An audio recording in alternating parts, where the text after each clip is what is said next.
There are places in this world that make shivers run down your spine, and make you wonder what may be hidden in the sometimes empty spaces. These places are creepy, haunted, and can be found in your hometown.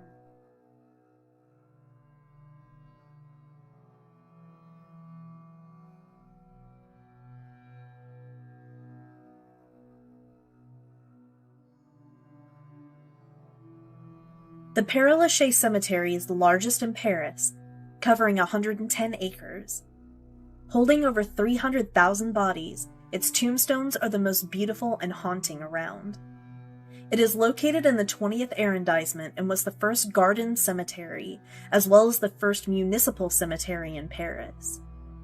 Named after François de Lachaise, the confessor to Louis XIV, he lived in the Jesuit house rebuilt in 1682 where the chapel now stands. During the 18th century, burial places were scarce, and Parisians were afraid of rotting corpses contaminating the water. At the time of its opening, the cemetery was considered to be too far from the city, and Catholics refused to have their graves in a place that was not blessed by the church. As a result, there were only 13 graves situated in Pere Lachaise in 1804. That same year, they transferred the remains of Jean de La Fontaine, a great French poet, and Molière, a French playwright and actor, to the grounds. Within the year, more burials took place, and by 1812 saw 833 occupants. In 1899, the Monument aux Morts by Albert Bartholomé was erected as a memorial to unidentified deceased Parisians, holding a communal ossuary. Later monuments were for fallen soldiers who died during World War I, victims of the Holocaust, aerial accidents, and the 1848 working class uprising. Notable burials include Jim Morrison, singer and songwriter who was the lead vocalist of the rock band The Doors. He died from heart failure from a suspected drug overdose. He was interred on July 7, 1971. Oscar Wilde, an Irish poet and writer, who died on November 30th, 1900. And Sarah Bernhardt, a French stage actress who was called the Queen of the Pose and Princess of the Gesture, who died from uremia in March of 1923. The cemetery is still open and accepting burials, though the rules to be buried are strict. People may only be buried if they die in the capital city or have lived there. A creepy story involving a murder victim is only one of the legends surrounding Pere Lachaise. Victor Noir, a French journalist who was murdered by Napoleon's nephew, was originally buried in another cemetery. But due to local sentiment, his body was moved to Pere Lachaise and was to be given a sculpture to mark his status. During the move, it is said his brother removed the skull, and legends claim that it occasionally spoke to him. When his brother died, the skull was returned to the grave. According to legend, if you kiss the sculpture over his tomb, you'll enhance your fertility and even enjoy the process. Finally, a love story that sends thousands each year with letters in hopes of finding their own love. Abelard and Eloise were lovers separated by social standing. Abelard was a French philosopher hired to teach Heloise. The two fell in love and had an affair, which led to an illegitimate child and a secret marriage. Upon discovery, Heloise was sent to a nunnery, and Abelard was castrated. The two would still exchange letters, declaring their undying love. Upon her death, Heloise was supposedly buried alongside Abelard. Though their gravesite was moved to Pere Lachaise in 1817, a massive monument was built in their honor.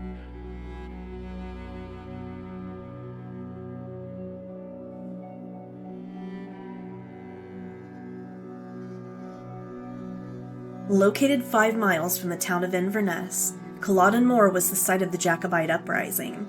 a fierce battle that saw the defeat of the ruling House of Stuart on April 16, 1746, by the Duke of Cumberland's Hanoverian troops. The union of 1707 between Scotland and England was unpopular for the major population. Many acts of union brought favorable turn for landowners, but none to the major citizens without titles. With widespread discontent and taxes being enacted, famine led to food riot and heightened resistance to economics. This led to many wanting to ensure the Hanoverian dynasty took the throne, though the Stuarts still commanded loyalty in Scotland, France, and England, reigniting the Jacobite cause. Through the years, the controversial question of succession intensified disputes, and the Tories rose in favor of a Stuart monarchy.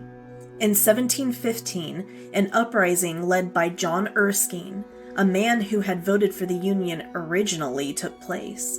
However, he fought a badly commanded battle against Hanoverian forces under the Duke of Argyll, where the Jacobites outnumbered the Hanoverian forces, failing to win a decisive victory.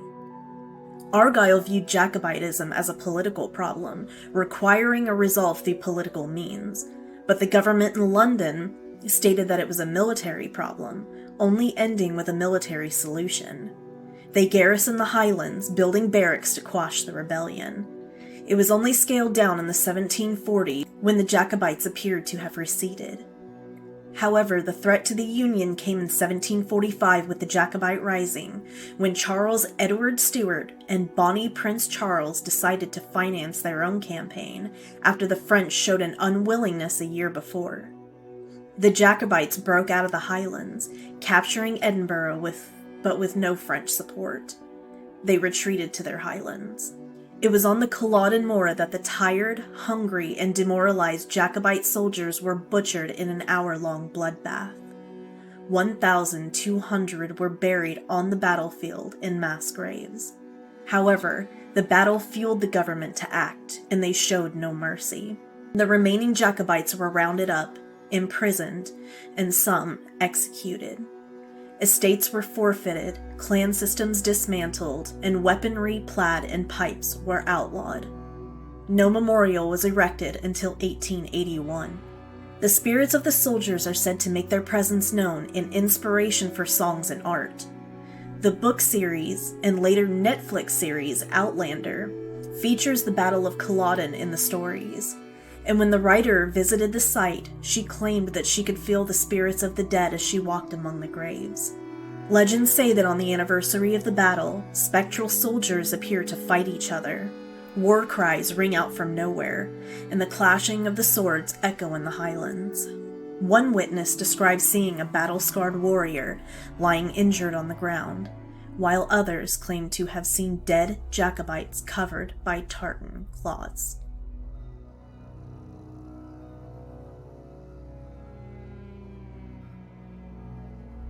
The founding of St. Michan's was built in 1095 to serve as a haven for the ostracized Vikings from 1014. For centuries, it was the only parish on that side of the River Liffey and operated as a Catholic church until the Reformation in the 16th century. In 1686, reconstruction was undertaken by William Robinson, a surveyor general from Ireland. In 1998, St. Michan's came to belong to the Protestant Church in Ireland. While the outside may be plain, the interior boasts fine woodwork, stained glass, and an organ on which it is said that Handel, a German Baroque composer, wrote his beloved Messiah. However, this beautiful church is more famous for what lies beneath rather than the history behind its creation. Down a set of narrow steps to a vault underneath lie dozens of coffins containing mummies, the oldest said to be a crusader, whose remains are over 800 years old. Due to his height of 6'6", he is believed to be with the Knights Templar, while others say he could simply be a man of the cloth. While the names of the others are just as unknown, they have been given titles such as the Nun, a woman's body over 400 years old, the Thief, and the Unknown, one of the latter who is missing both hands and one foot.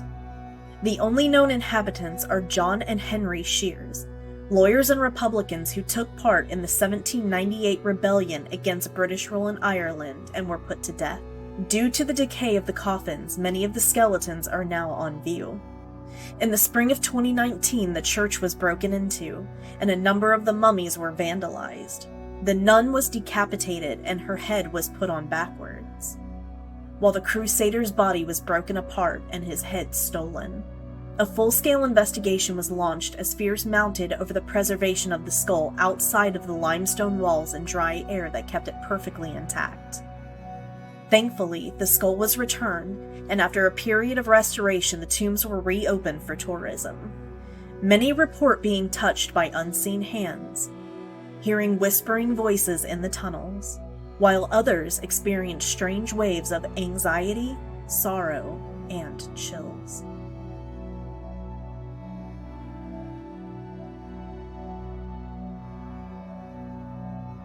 St. Petersburgh in Russia is a port city on the Baltic Sea and was the capital for over 200 years. It was founded in 1703 by Peter the Great and remains the cultural city of Russia. The city suffered a grueling siege during World War II and was stripped of its title by a revolution in October in the early 20th century. Legends state that the city suffers an ancient curse, and one location continues to live up to that name. Obvodny Canal is the largest in the city, a place where the poorest of workers lived, and having a reputation as the place where bad things happen.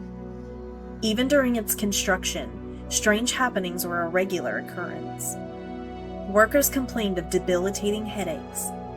There were outbursts of violence where workers massacred each other without provocation, and others suffered unexplained health conditions. It was during the 1920s when the government started to build roads that mysterious granite plates were discovered, marking what could have been tombs. Though local archaeologists wanted to survey the site and preserve the findings, they were not permitted, as it would have slowed down construction. They were allowed only a few sketches before the tombs were destroyed. 3 years later began a barrage of suicides from the bridge, giving it the name of Suicide Bridge. People drowned themselves in the canal, and others threw their infant children into the murky waters. Those who were saved couldn't remember what made them jump, while others simply said that it felt like an invisible force pushed them into the water.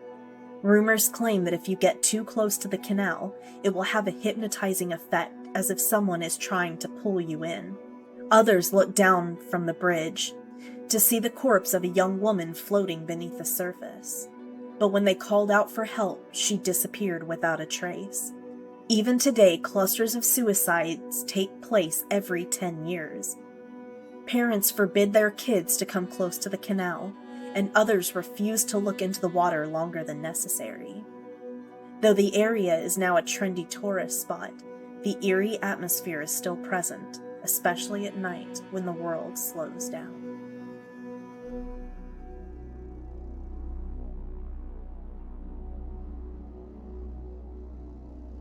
Founded in 1787, the College of Physicians in Philadelphia is one of the oldest medical organizations in the country. 24 physicians in the 18th century gathered to advance the science of medicine and to thereby lessen human misery. However, it is not the college itself that draws onlookers and tourists by the thousands. Called the Mutter Museum, it was named after Dr. Thomas Dent Mutter, a professor and fellow of the college. The museum began as a donation from the doctor, who wanted to improve and reform medical education. He stipulated that by accepting his donation of 1,700 objects and $30,000, the college must hire a curator, maintain and expand the collection, fund annual lectures, and erect a fireproof building to house the collection. Since the beginning, the collection has grown to include more than 25,000 objects.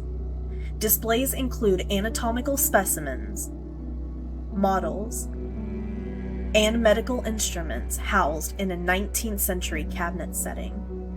It aims to help the public understand the mysteries of the human body and to appreciate the history of diagnosis and treatment of disease. Features include the Soap Lady, a woman who was exhumed in Philadelphia in 1875 whose body is encased in a fatty substance formed in alkaline, warm, and airless environments. The cast and livers of Chang and Ang Bunker, conjoined twins born in Thailand in 1811. They came to the US in 1829 to tour and speak. Both died in 1874, and fellows of the college conducted the autopsy, arranging for the specimens to be transferred to the museum. On display is their conjoined livers and the plaster death casts of their torsos. Finally, slides containing pieces of Albert Einstein's brain. When his body was autopsied, pathologist Thomas Harvey, MD, removed Einstein's brain, keeping it in a glass jar. It was later dissected into 240 blocks and made 1,000 microscopic slides. They were sent to researchers all over the world, who concluded that his brain was not normal. It weighed less than the average brain of an adult and lacks an anatomical crevice called the Sylvian fissure. They speculate that this could account for his mathematical and spatial reasoning skills. It also contains specimens from John Wilkes Booth's vertebrae and a jaw tumor from President Grover Cleveland. And that's all the time we have left for this episode of Creepy and Haunted Places. Don't forget to like and subscribe for more content. And the next time you get the urge to set foot in a creepy or haunted place, don't forget to bring a candle.